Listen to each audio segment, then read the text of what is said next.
Assalamualaikum warahmatullahi wabarakatuh. Salam bahagia Ibu dan Bapak Guru hebat. Saya Eka Ariska Putri, calon guru penggerak Angkatan 11 dari SMA Negeri 3 Tegal. Dalam video ini, saya akan memaparkan demonstrasi kontekstual modul 1.4 tentang budaya positif, yaitu berupa contoh penerapan segitiga restitusi dalam menyelesaikan permasalahan murid. Segitiga restitusi merupakan proses dialog yang dilakukan oleh guru atau orang tua agar dihasilkan murid yang mandiri dan bertanggung jawab. Proses dialog ini digambarkan pada ketiga sisi dalam segitiga restitusi, yaitu terdiri dari tahapan menstabilkan identitas, validasi tindakan yang salah, dan terakhir menanyakan keyakinan. Menstabilkan identitas dilakukan berdasarkan prinsip membuat kesalahan adalah bagian dari proses pembelajaran yang nantinya akan menggeser identitas gagal ke identitas sukses. Selanjutnya, tahap validasi tindakan yang salah dilakukan berdasarkan prinsip setiap perilaku berupaya untuk memenuhi suatu kebutuhan tertentu. Guru akan bergeser dari pemikiran stimulus respon menjadi proaktif. Menggali dan mengakui kebutuhan murid akan memperbaiki hubungan dengan murid. Dan tahapan yang terakhir adalah menanyakan keyakinan. Bagaimana murid akan diberi pertanyaan-pertanyaan bermakna untuk memunculkan motivasi secara intrinsik, sehingga mereka mampu mengaitkan keyakinan dengan tindakan yang salah. Dalam kasus yang pertama, Anggun merasa tidak terima ketika pekerjaannya seperti ulangan dan juga tugas selalu dicontek oleh temannya. Ia merasa marah dan tidak dapat mengontrol emosinya. Berikut adalah skenario penyelesaian masalah menggunakan segitiga restitusi. Anggun, sebelumnya saya mendapatkan laporan dari ketua kelas kalau kamu bertengkar dengan Dinar. Abisnya kesel, Bu. Kesel kenapa? Si Dinar itu selalu nyontek pekerjaan saya, mulai dari PR, bahkan tugas yang dikerjain hari itu juga dia nyontek. Oke, sangat wajar sekali kalau misalkan kamu tuh kesel sama marah ya. Saya pun kalau ada di posisi kamu pasti akan memberikan respon yang sama. Nah, lalu apa yang kamu lakukan pada Dinar? Pertama saya cuma marah-marah aja ke mejanya. Terus mungkin karena terbawa emosi saya nggak sengaja ngebrak mejanya. Pasti kamu berbuat seperti itu kan ada alasannya ya. Iya Bu, masa saya diem aja? Saya udah kerja keras buat nyelesain tugasnya, masa Dinar yang diem-diem aja? Dia dapat tugas saya secara cuma-cuma. Oke, sangat wajar sekali kalau kamu marah, kamu kesel, kamu merasa tidak rela pekerjaan kamu dicontek oleh teman kamu. Nah, saya juga sangat menghargai tindakan kamu tidak berlebihan, seperti kamu sampai memukul, itu kan tidak kan ya? Nah, sekarang coba kita pikirkan ya, tindakan kamu yang marah dan sampai menggebrak meja tadi, apakah sudah sesuai dengan keyakinan kelas kita? Tidak. Nah, menurut kamu keyakinan kelas mana yang sudah dilanggar? Menghargai antar teman. Oke, menurut kamu menghargai antar teman itu penting atau tidak? Penting sekali. Nah, kalau menurut kamu itu sangat penting, apa yang harus kamu lakukan ketika kamu kesal dan juga marah tadi? Mungkin lebih menahan emosi agar tidak berlebihan seperti tadi. Oke, apakah kamu bersedia untuk memperbaiki permasalahan ini? Bersedia. Apa langkah yang akan kamu lakukan untuk memperbaikinya? Mungkin secara emosi saya akan lebih menahan emosi saya dan melatih kesabaran saya. Dan kalau suatu saat saya mendapatkan permasalahan seperti ini lagi, mungkin saya akan lapor ke guru mapel atau ke wali kelas.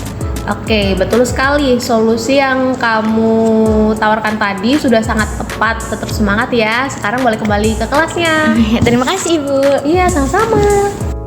Assalamualaikum warahmatullahi wabarakatuh. Perkenalkan, saya Anggun Sophia dari kelas 12-2. Ingin berterima kasih kepada Ibu Eka karena sekarang saya merasa lebih lega setelah melakukan pembicaraan dengan beliau. Saya sadar bahwa marah merupakan reaksi yang wajar ketika tugas saya dicontoh oleh teman saya. Tapi saya juga paham bahwa ada cara lain untuk mengungkapkan perasaan tanpa harus kehilangan kendali.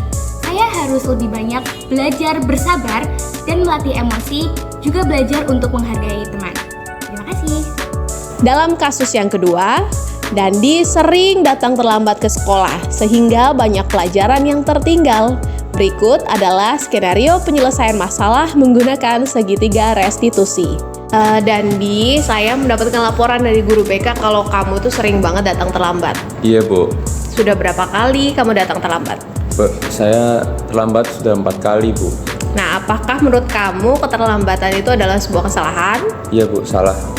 Oke, jadi begini ya Dandi ya. Setiap orang itu pasti pernah melakukan kesalahan.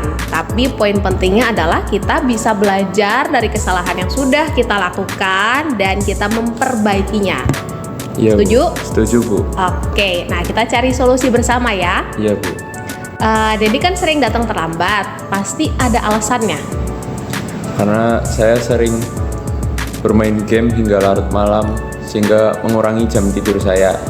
Oke, bermain game itu kan pasti suatu hal yang sangat menyenangkan ya.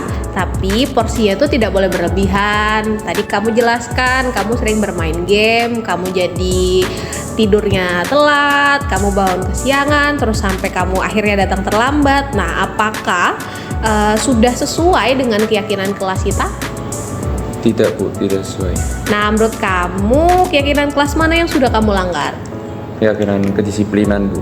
Oke, menurut kamu apakah disiplin itu penting? Penting, Bu. Karena membuat saya datang ke sekolah tepat waktu dan lebih bisa menghargai waktu.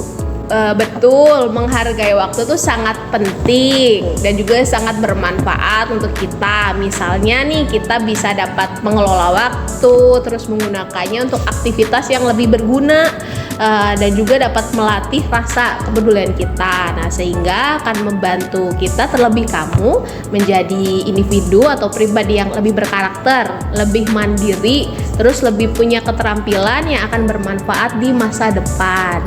Gitu. Iya, Bu, saya mengakui kesalahan saya dan saya meminta maaf atas apa yang saya lakukan, Bu. Oke, kamu menunjukkan sikap yang sangat baik dengan cara meminta maaf. Menurut kamu, apa yang akan kamu lakukan agar kamu tidak datang terlambat lagi? Saya akan mengurangi porsi bermain game saya sehingga saya dapat datang ke sekolah lebih tepat waktu lagi. Kamu sudah menemukan solusi ya atas permasalahan kamu, dan saya juga akan bekerja sama dengan orang tua kamu agar kamu tidak lagi datang terlambat. Terima kasih. Sekarang boleh kembali ke kelas. Baik, Bu, terima kasih, Bu. Iya, sama-sama. Assalamualaikum warahmatullahi wabarakatuh. Nama saya Dandi Iman Pratipta dari kelas 12-2. Terima kasih Ibu Eka, saya senang sekali setelah mendengarkan penjelasan Ibu. Saya sadar bahwa saya harus bisa lebih menghargai waktu. Saya paham bahwa disiplin waktu akan membantu saya di banyak hal, tidak hanya di sekolah tapi juga di masa depan. Mulai sekarang saya tidak akan bermain game sampai larut malam dan akan lebih berusaha untuk tidur lebih tepat agar bisa datang ke sekolah tepat waktu. Terima kasih. Assalamualaikum warahmatullahi wabarakatuh. Demikian yang bisa saya sampaikan mengenai contoh penerapan segitiga restitusi dalam menyelesaikan permasalahan murid. Semoga bermanfaat untuk kita semua. Salam dan bahagia. Terima kasih. Wassalamualaikum warahmatullahi wabarakatuh.